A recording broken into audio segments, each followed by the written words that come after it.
The more you expose your pain, the more some people may want to hurt you. Though it doesn't always occur. It's common for some to take pleasure in seeing you suffer or even contribute to it worsening. This behavior, rooted in sadism and envy, is unfortunately prevalent and can indeed impede your personal growth in various aspects of life.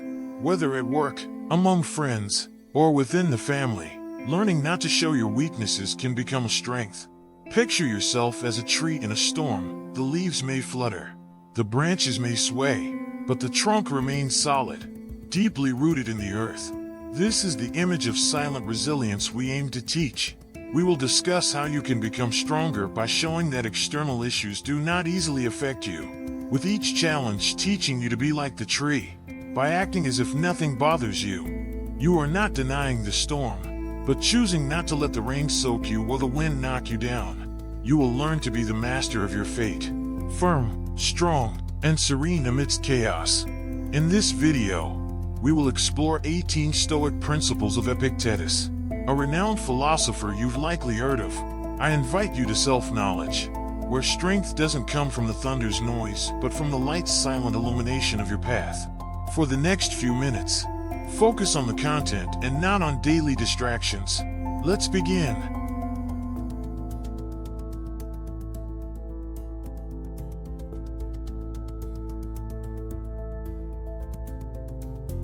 Principle number 1. Listen twice as much as you speak. Have you ever wondered why nature gave us 2 ears but only 1 mouth?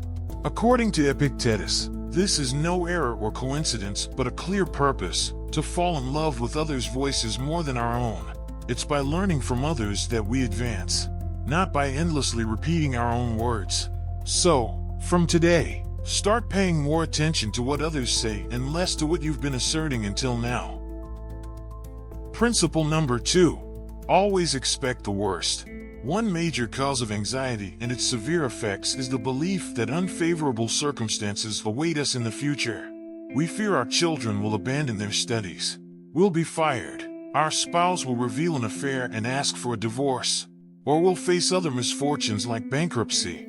Each day we fear a new problem. Life reserves both joyful moments and inevitable challenges for us. Thus, we live in constant stress from different daily stimuli. Epictetus offers a drastic yet effective solution. Think that all these feared events have already happened. This way, your spirit will develop coping strategies to move forward confidently. Principle number 3. Prepare to fail because it's the only way to progress. We strive to avoid being considered fools, but Epictetus sees it differently. He believes being seen as such can be beneficial, as it leads to professional and personal improvement. Overcoming obstacles is not a spontaneous reaction but the result of a long process of trial and error. It's through error that we polish what keeps us from excellence.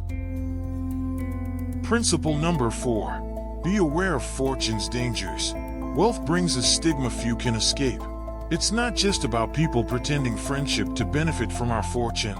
Money can transform people, often not for the better. Once we possess wealth, our spirit may begin to poison itself with the loss of moral values. Principle number 5. Do not cling to a single hope. We naturally practice diversity. There's no reason to pin all our hopes on one dream. Failing in it could be devastating. Epictetus encourages pursuing multiple dreams, exponentially increasing our chances of success. Principle number 6. Always remember death waits at the end of the road. This advice isn't pessimistic, but a reminder that death is the final destination of our actions and efforts. Knowing this, we might reconsider spending 20 years saving for a house we can't take with us. When death comes, we should carry a small notebook with Stoic principles. These will help us view setbacks not as misfortunes, but as opportunities, making better use of our time. Principle number 7. True wealth lies in a contented spirit. Epictetus had a unique view of happiness, encapsulated in his phrase, "A wise person rejoices in what they have, not in what they lack." This reflection teaches us to stop lamenting what we don't have and appreciate what we've achieved. A rich person is, above all, a happy person. Principle number 8. Incorporate humility into your life. To truly learn, one must admit they know nothing. Epictetus urges us to use humility, especially in learning. Boasting of knowledge distances us from true understanding, which comes from recognizing our ignorance. This way, we approach everything with a child's wonder and eagerness to learn. Principle number 9. Guilt is a plague. Narrow-minded people blame others. Ordinary people blame themselves. But the wise see all guilt as foolishness. Epictetus' view helps therapists treat guilt as a feeling to eradicate. The only way to win against guilt is to refuse to engage with it. Blaming absolves us of the responsibility to correct mistakes, making it a hard temptation to resist. Only those determined to overcome can avoid guilt and take responsibility for their actions.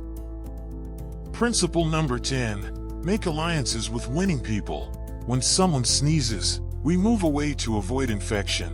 Yet, we're not as cautious about avoiding the most lethal contagion, negativity. Epictetus advises surrounding ourselves with people who inspire us to be our best. People's behavior greatly influences our state of mind. Some drain our energy, while others fill us with joy. Choose to ally with those who bring positivity into your life. Principle number 11. Your reactions forge your destiny. We should not take our reactions lightly as they determine our success or failure. Epictetus taught that we can't choose what happens, but we can choose how to handle it. Misfortune can strike anyone, but our response to it makes the difference.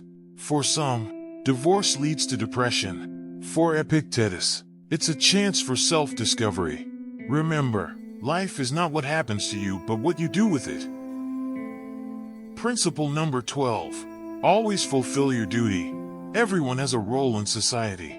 The sun rises each day without praise. It just does. Similarly, we must fulfill our obligations without seeking approval. Knowing our tasks and recognizing others depend on them. It's our moral duty to carry them out without reminders. Principle number 13. Do not hate those who hate you. Simply ignore them. You are greater than those who criticize or discriminate against you. Don't waste time hating them. They don't deserve your thoughts. Instead, ignore their attempts to harm you and become immune to it. Principle number 14. Bet on simplicity. Why live in frugality if we can have luxuries? Wealth requires commitment and energy to maintain. A simple lifestyle frees us from the pressure of bills and debts.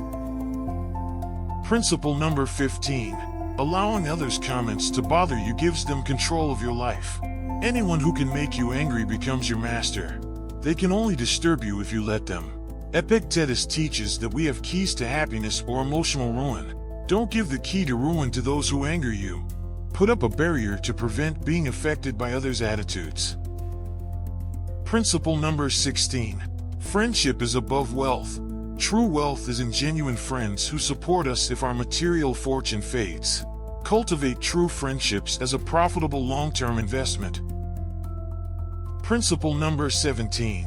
Always extract the benefit from things. Whatever happens, it's up to you to find the advantage. Epictetus advises that it's our duty to see the positive in adversity. For example, if you're fired, see it as an opportunity to pursue your dream. This attitude will take you further than lamenting ever will. Principle number 18. Stop worrying about what is out of your control.